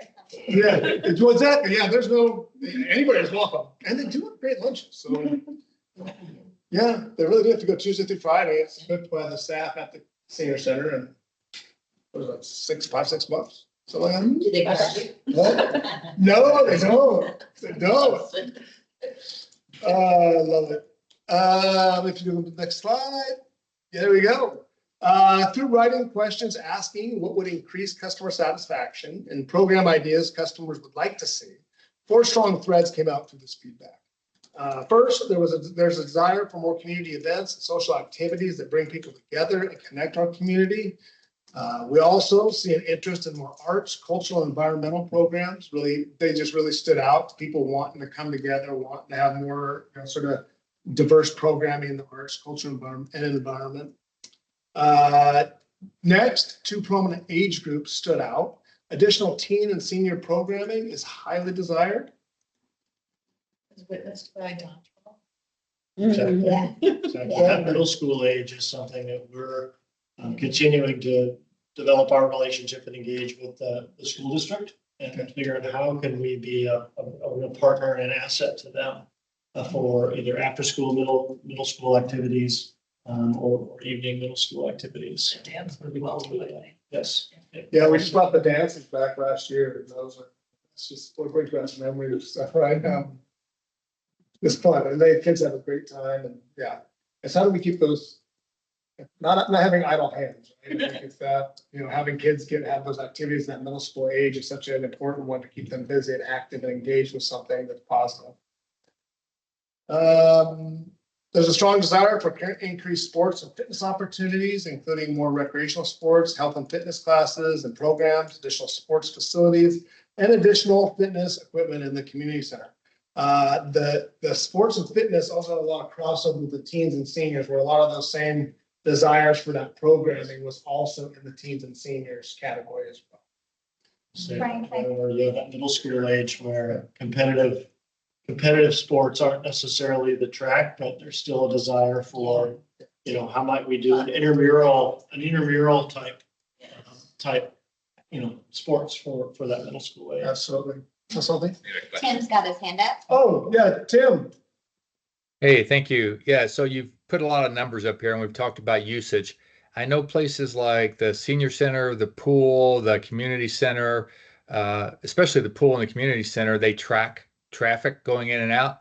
And I wonder if you have data showing like increase, you know, foot traffic coming in or, you know, into the pool, into the community center, how it might vary over the course of the year and how it varies from year to year, which would help justify improvements and expansion of the programs if you could look at the, you know, the increase in usage we're seeing.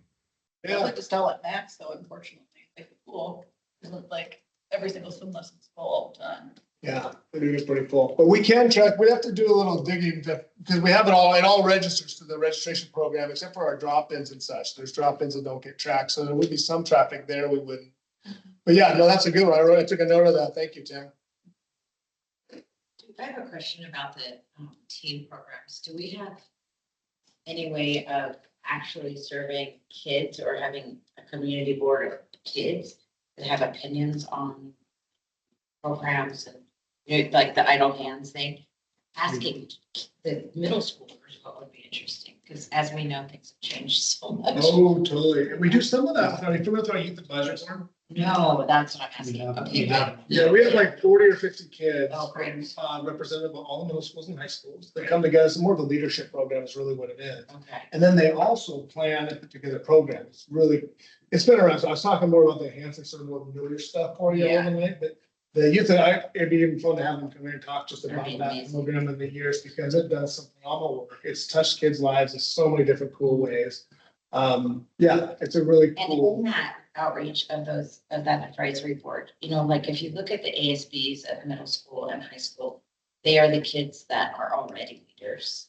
Are these kids that are also I very? would say they tend to fall in that same category. Yeah. Okay. I just wonder if there's. But as they're speaking for their peers. Yes. and As we're trying to get feedback, you'll notice in the school year, we'll have one or two youth advisory reps on the park board. So That's great. we'll have a new group of them coming this fall, but great resource, yes, to ask them Yeah, some of these exact same things. yeah, and even like the after-school care, I know in elementary schools, but in middle school that doesn't exist, like it's a, or you know, just. Pre-COVID, they had it, right? Coming out of COVID. they Yeah, had they it. don't, yeah, it lost the funding at IMS, but a lot of the kids that are really, really struggling and causing a lot of community problems later have none of this extracurricular stuff.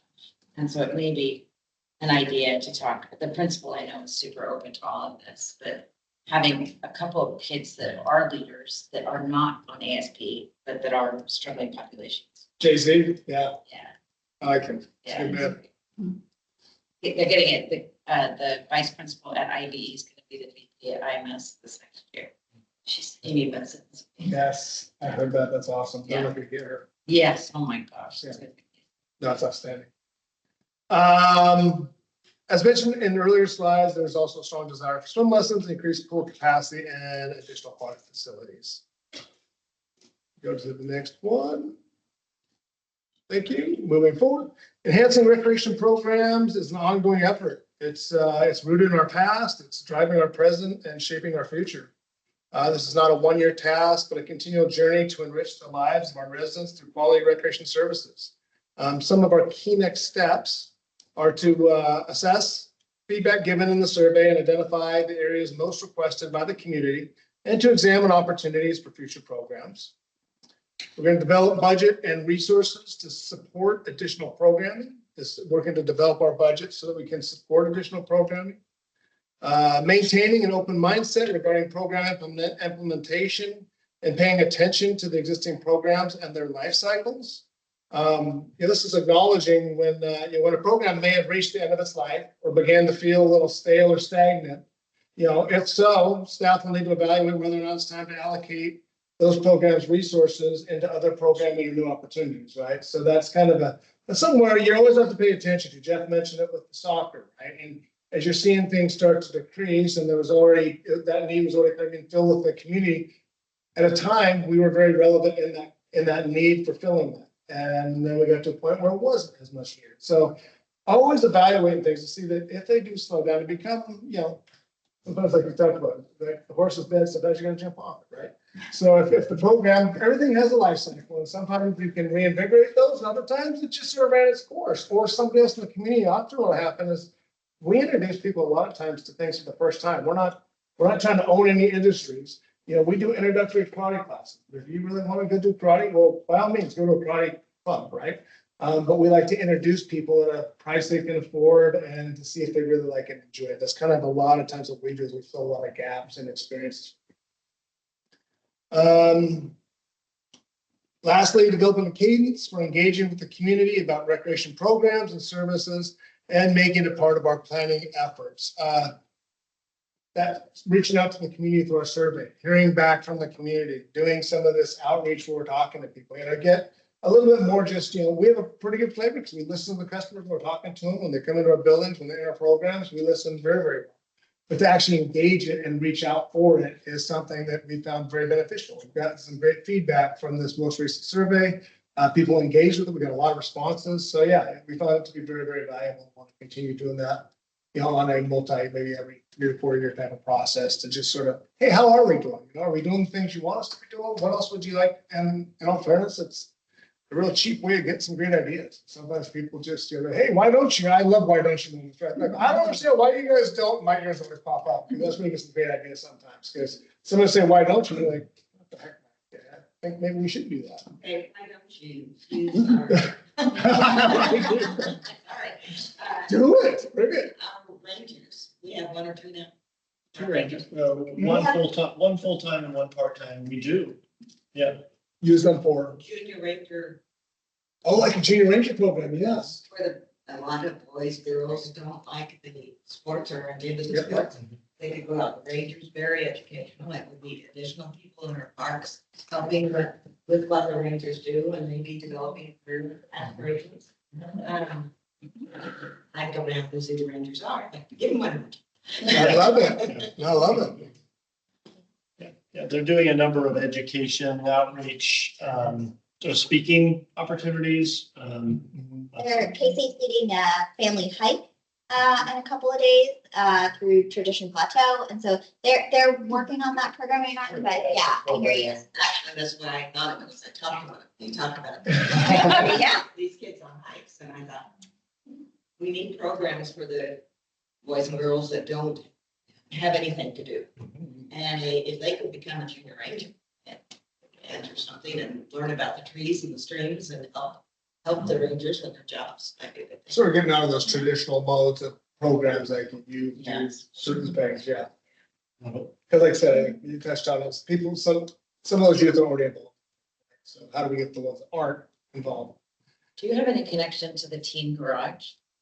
Yeah, I mean, we are right across the street from them and we work with Kaylee on the regular, and talk to her about it. So kids would be great. Yeah, so from the very beginning, we were really partners with Kate. That's city, that's a city space that they have contract with us. And so, yeah, they're great partners and do really good work. Their focus is high schoolers. Yeah. But those kids would be great. And they're also people that need things to do for sure. Yeah. Oh, totally. We coordinate with them on some of the recent events where they use like the stage up for the community center, or they use the lawn for some different activities. We try to, hey, we're sharing space, right? It's all great partners for outreach as well. In fact, Robin, I know you took part in a part of our park system plan that we were just talking about. Had a couple of sort of interview times with some of the students there at the group. I was gonna say, it's really great because there is a class that a lot of them have to take at IBC, which is a hiking class. So that's a good way to integrate both together. And a lot of kids don't take it because they aren't geared up. So that's good to know too, that they aren't getting out there because they don't have the right shoes or jackets or backpacks. So, teaching them what to bring and where to get that would be really, really critical. Hey, Brian, I just had a really quick question on here. Oh, no. Where it says community feedback cadence, and I know we talked about the survey that went out. Of course, if you do a general survey, you're gonna get, you know, we're gonna get a lot more in the community, but I was curious, since we've been talking so much about kids and kind of focusing on them, do you guys reach out or talk to the PTAs? Like the actual PTA meetings in some of the elementary or middle school? You're not historically, It's a great idea. but it'd be a great resource. We would love to tap into the PTA We network. just get on the agenda and just say, hey, that's what we're all about. I mean, I know it's a lot, you're saying it's so many people, but I just think as a no longer in elementary school or high school, you know, in the school district, I know you're only getting a smaller population, but boy, I think that's a really, a really good, easy way for you to tap into. No, great point, because we deal with the PTAs all the time, like we host this, Schools Foundation, Community Center. We have PTAs that rent and use our facilities on the regular Right. for different types of things. So yeah, we cross over a lot with the PTAs, but yeah, no, and that have to check. I think Kathy has actually gone and done a little bit. Right. Center has done some discussions with the PTA and whatnot. So I'd have to look at, but that's a great Yeah, point. if you like really wanted to get some information, you could just say, hey, you know, we're here for you and we've got this little quick survey, or you can do an informal poll, you can just do Yeah. all kinds of stuff. Even just to get to know the exec board and that they can put the message Yeah. out Send it out. to every the- single time they send something. Yeah. The Right, school district's been very supportive of that. Yeah, we have, you know, local with them and we do a lot of crossover. They're very supportive of the work and efforts that we put forth. So then They- we go back and forth. right, because they want their child to be active and take Exactly. advantage of all the great things that you guys offer, which I did as a parent. Yeah. No, thank you. That's awesome. If you don't like the next slide really quickly, below are the topics we discussed. As we move into direction needed, we'd be happy to answer and discuss any questions that you may have. If you'll bounce the last slide. Thank you. And we're at the direction needed. One, is there any additional feedback for staff to consider while conducting further internal review and gathering resident input about city recreation programs and services? Two, as we plan for the 25-26 budget cycle, are there any considerations or priorities you would like for us to address in our ongoing efforts to enhance recreation programs? We've had some discussion throughout.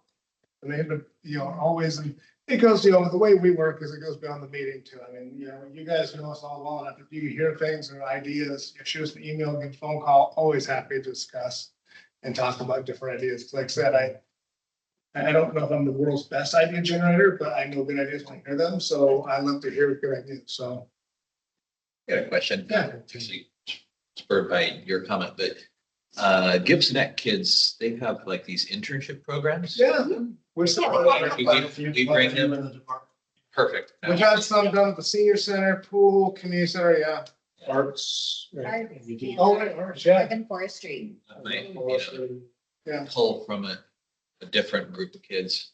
yeah, which, you know, we've had some of those that's worked out really, really well. Yeah, it's a cool program. I love your idea of having the intramural ideas in middle school and high school. I have so many clients that want to start playing something and it reminds me of when my kids were little, we came down and did the sports center, both of my boys. And it was so great because they could just be in the sport for a week and just try it. And teenagers think that because if they commit to a sport with their family, and any family will say, well, you can't quit. If I let you quit this when you hate it, you're going, and so they won't start anything in middle school and high school because by the time they get there, they're scared to death that they'll have to be in it for 3 months or whatever it is. It'd be intimidating too, really. Oh, yeah. And there's all these select kids coming in, right? So I love that idea, just having these beginner sports. It's such a Finding that middle. Yeah. Realizing yeah, competitive. Somebody again. that's just want Just to be play. active and enjoy. Just play and your sport. I should know this, I'm sort of looking at we do like art classes and that kind of stuff. Small, yeah. Yeah, we don't do a ton. That's an area too that we could do more, definitely. And we can do more and the community would like more of that type of program. Do you still rent out rooms in the community center to we took music classes Yep. there, but they were through a contracted, Is it Nest or something like that? Yeah, oh gosh, I know you're talking about, sure, I can't remember, but it's, yeah, yes, we do that. And sometimes those programs run in conjunction with us, like partner organizations. We partner with that variety of different entities, because, you know, we shoot for one of three things, right? Either we run it directly, Right. we partner with somebody to run something, or we point them in the direction of where you can find that service. It's usually what we try to do. So if somebody's looking for something, we try to, one of those three things, like, we don't provide it. We don't partner with somebody who provides it. We try to, you know, help them find where they can get that resource. What It'd about be an the- interesting data point too, Sarah, is really demonstrating this balance between contracted programs, or Right. partner programs we provide, and direct programs we provide. It's a pretty healthy balance between both of those. It Right. really allows us to offer more to the community than Without we could having just to do stack directly. Exactly. Well, that also plays in the program evaluation piece too, like, you know, what points maybe was it better or wiser to partner with an organization to free up bandwidth in order to do other programming services in other areas. And do you, when you do that, do you charge rent to those people? How does that work? They Yeah, it's pay a for fee the- based. It's often a percentage split, Okay. right? For signups, Yeah. et cetera. And that's pretty common amongst all cities when we Yeah. partner. And are there rooms in the community center? Does it close at a certain time and the rooms can't be rented at night, or how does that? Well, we're open till 9 o'clock, right? So you can Okay, so rent- anything in there, okay. That makes sense. Because I think that would be worth talking to the Chamber of Commerce, like letting people know that those rooms are available. Oh, the chamber has rooms for it?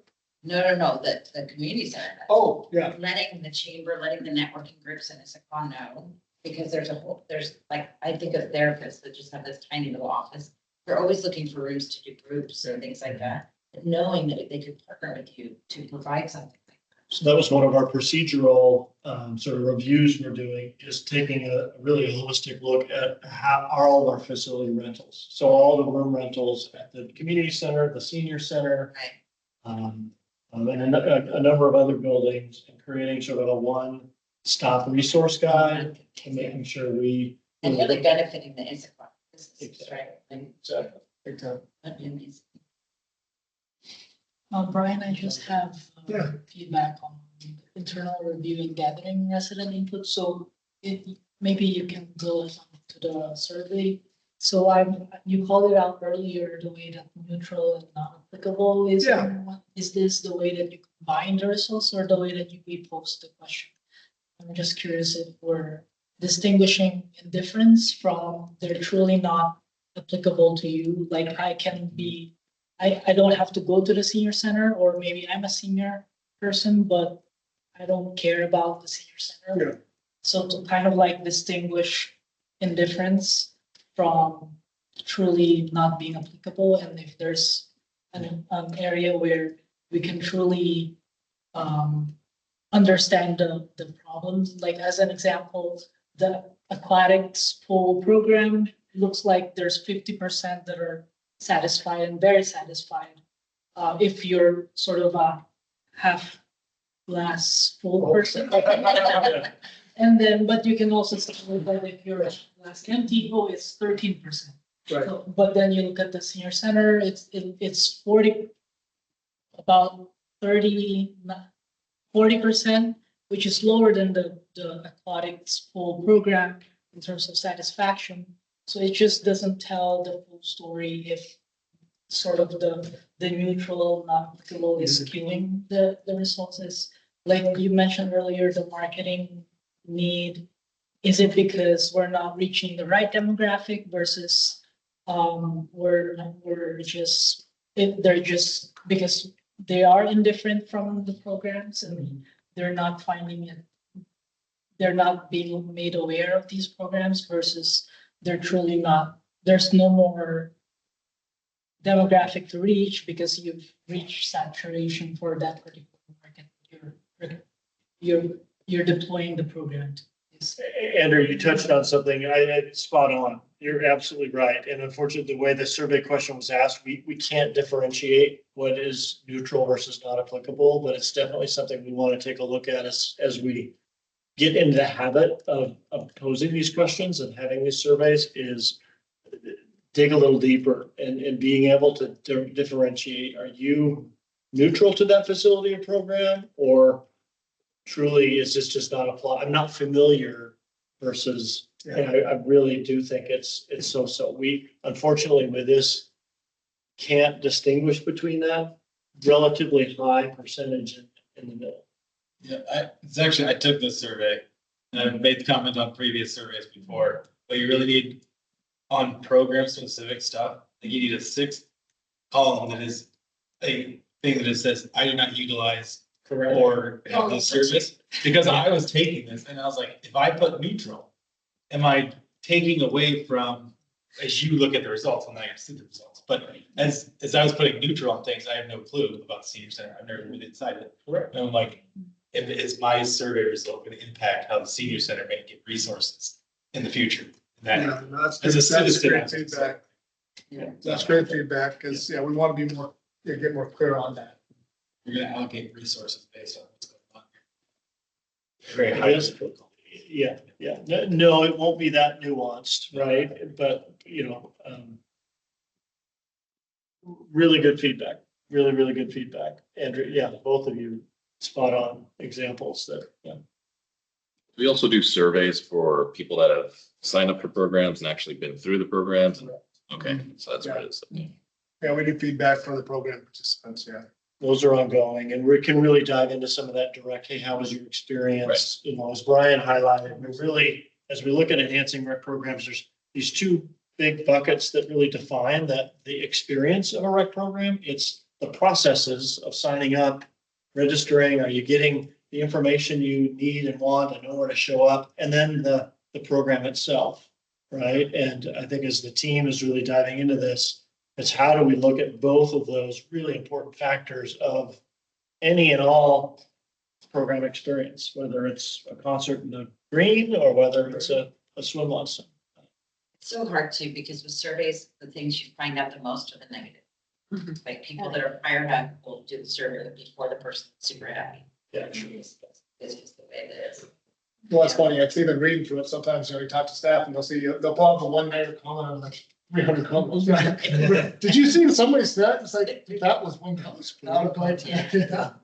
And we're all a little bit that way. Like, you should have said that, I think it's me. I'm like, well, wait a second. There might be 1,200 good ones, but that one sort of stung and that hurt a little bit. Right? But it is valuable, it's good information. Sometimes in all fairness, some things that sting are, they have some truth resonating. Exactly, yeah. Tim also has a comment. Oh, Tim. Yeah, thank you. So this is not the first time that we've had conversations around the way surveys are worded. And as someone that did this work as part of my professional life, I leaned into people that had expertise and training on how to word questions in a neutral fashion and to get the information that you want. And I'm just wondering, do we have that kind of expertise that can be leveraged in the department or in the city? Because there's a real art to being able to ask the question in a neutral way to get the kind of feedback and information that you're really looking for. It's very easy to word questions in such a way that you'll get bias or you'll be suggesting what it is you want to hear, and people will try to give you the answer you want to hear. So having had experience in the art form that is asking a question correctly, I'm wondering what kind of resources the city uses when putting together these kinds of surveys and questions. Oh, well, great question, Tim. And in this case, and I probably maybe could have clarified a little bit earlier, this wasn't a statistically valid survey. This was more of a communication piece with our community. So we have a lot of us that have worked with community surveys. We worked with our communications team, and fortunately recently I worked with a consultant that was on our pool feasibility study, Ballard King and Associates, that also provided some examples from some recreation surveys they had done. So yes, you're exactly right, Tim. It is an art form. It is, and like I said, in a statistically valid survey, I know that there's a lot of time spent on exactly balancing all of those factors. In this case, we did the best we could with the resources that we had. We had a lot of experience at the table developing those questions, but we were not, it wasn't balanced in such a way to be statistically valid.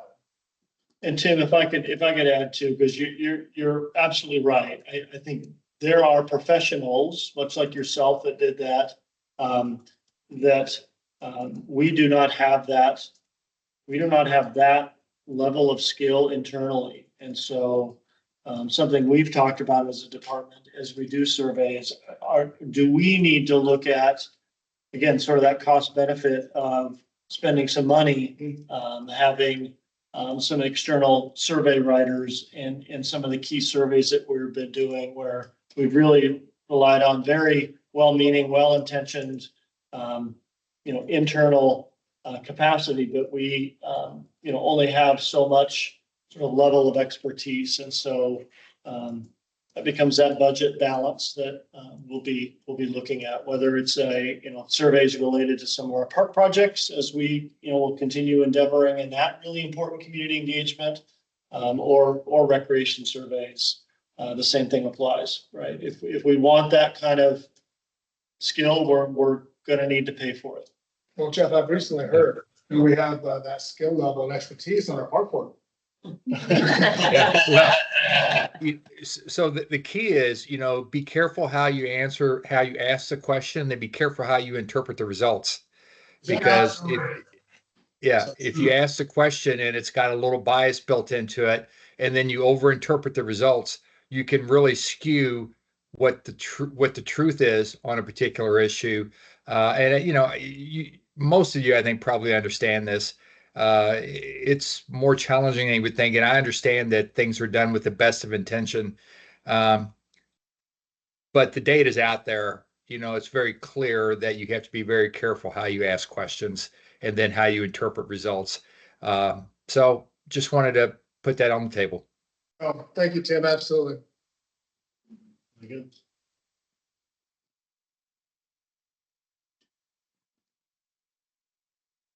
Is that it? I don't know. Is that it? Other comments, feedback? Thank you. Thank you. Appreciate you guys having me here. Thank you. All right, Jeff, you got one and a half minutes. 1.5 minutes. Awesome. Director's report, just highlighting it's something Brian touched on. We're in the midst of our education outreach for that potential of expanding the Julius Bell pool. We're actually going to be a group of residents and some pool staff are going to be at the concert tomorrow night with a table and a booth. Just again, getting feedback. We've got an information page on the website and a couple of questions that we're posing. Please push that out. We'll be running that through the end of the month. We're already up to well over 1,000 already responses to that. So that'll be very, very helpful in us gauging how we might want to consider moving forward with that. That it? That's it. Oh, I only took about a minute. You had a title, he hit it. No, there's a lot going on, but we're going to keep it at that. Then I guess it's time for my report, which will be very abbreviated. One of my favorite moments of the month is the Youth Advisory Board report. So Mary, when you do get to see that, it's really cool. Since they're on summer vacation, one of my other favorite events of the week is seeing things out in the wild. I've seen 2 black bears, bald eagles, and a dozen or so deer. So if you can get out there, this is both at trails and more accessible areas that we have to. So that's my report. And let's see, any other business? Just a plug to everyone to check your calendars for next month. If you haven't already, let me know if August 19th, Monday, or August 26th works for your schedule. I think great discussion tonight. I feel like we are going to be in a good place to bring the park system plan to you all for an advisory vote. So for our 9 regular members and our alternates, as many of you that can be there as possible would be the best case scenario. So check your calendars, send me a little note. We're just trying to pick whether the 19th or 26th works better for the majority of you. Again, a big thank you for all your work these months on the park system plan update. We typically take an August recess. It'd be great. It might be an abbreviated meeting, but it would be great to bring that final draft to you, get your voice on that before we go back to city council committee in September.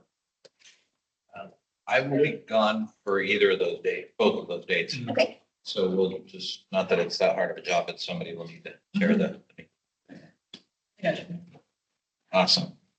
Apparently, we have an expert over here too. Yeah. Reports say. Report said, all the survey data said.